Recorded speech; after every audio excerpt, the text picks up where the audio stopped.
মৰমৰ ছাত্ৰ-ছাত্ৰীসকল, পোনপ্ৰথমে তোমালোক সকলোকে মোৰ এই ইউটিউব চেনেলটোলৈ স্বাগতম জনাইছোঁ।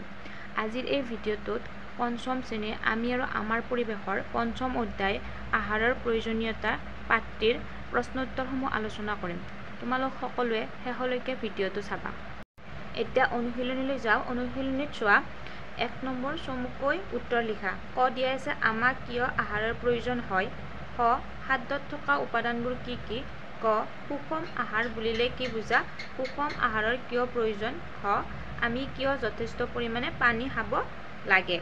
এতিয়া আমি এই প্ৰশ্নকেইটাৰ উত্তৰকেইটা চাম। চোৱা ১ নম্বৰৰ উত্তৰটো চোৱা। ক আমাক কিয় আহাৰৰ প্ৰয়োজন হয়। উত্তৰ জীয়াই থাকিবলৈ আমাক আহাৰৰ প্ৰয়োজন হয়। খ খাদ্যত থকা উপাদানবোৰ কি কি। উত্তৰ খাদ্যত থকা উপাদানবোৰ হ'ল শৰ্কৰা, প্ৰটিন, চৰ্বি, ভিটামিন, খনিজ লৱণ আৰু পানী। গ সুষম আহাৰ বুলিলে কি বুজা। সুষম আহাৰৰ কিয় প্ৰয়োজন। উত্তৰ যিবোৰ আহাৰত শৰ্কৰা, প্ৰটিন, চৰ্বি, ভিটামিন আৰু খনিজ লৱণ প্ৰয়োজনীয় পৰিমাণত পোৱা যায় সেইবোৰ আহাৰকে সুষম আহাৰ বুলি বুজো। ছেকেণ্ডটো আছিলে ইয়াৰে দুটা প্ৰশ্ন আছিলে সুষম আহাৰৰ কিয় প্ৰয়োজন। সুষম আহাৰ আমাৰ শৰীৰৰ বাবে অতি প্ৰয়োজনীয় কিয়নো সুষম আহাৰে আমাক শক্তি দিয়ে, শৰীৰ বৃদ্ধি আৰু নিৰোগী হৈ থকাত সহায় কৰে।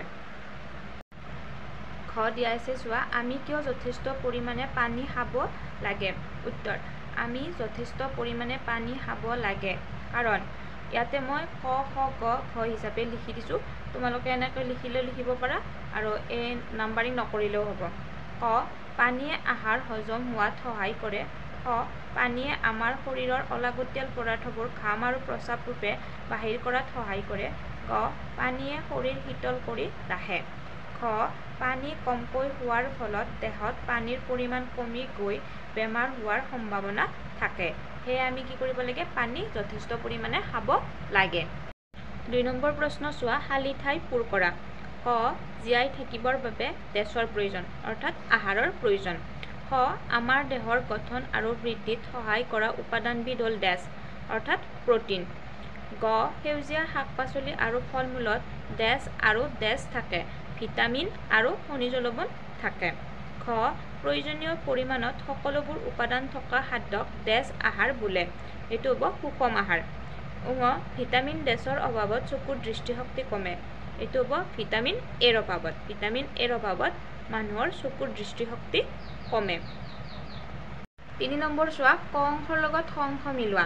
মই ইয়াতে উত্তৰ হিচাপে লিখি দিছোঁ। তোমালোকে কিতাপত কাৰচিনেৰে মিলাবা। ক অংশত দিয়া আছে আমাৰ শৰীৰক শক্তি দিয়া উপাদানবিধ হ'ল। এইটো হ'ব শৰ্কৰা। শৰ্কৰাই আমাৰ শৰীৰক শক্তি প্ৰদান কৰে। শৰীৰত হাড় আৰু দাঁতৰ গঠনত সহায় কৰা খনিজ লৱণবিধ হ'ল কেলছিয়াম। হাড় আৰু দাঁতৰ গঠনত কেলছিয়ামে সহায় কৰে। তেজৰ গঠনত সহায় কৰা খনিজ লৱণবিধ হ'ল লো। লোৱে তেজৰ গঠনত সহায় কৰে। আইডিনৰ অভাৱত হোৱা বেমাৰবিধ হ'ল গৰল। আইডিনৰ অভাৱত গৰল হয়। গৰল বেমাৰ হয়। তোমালোকে কাৰচিনেৰে কিতাপত মিলাবা।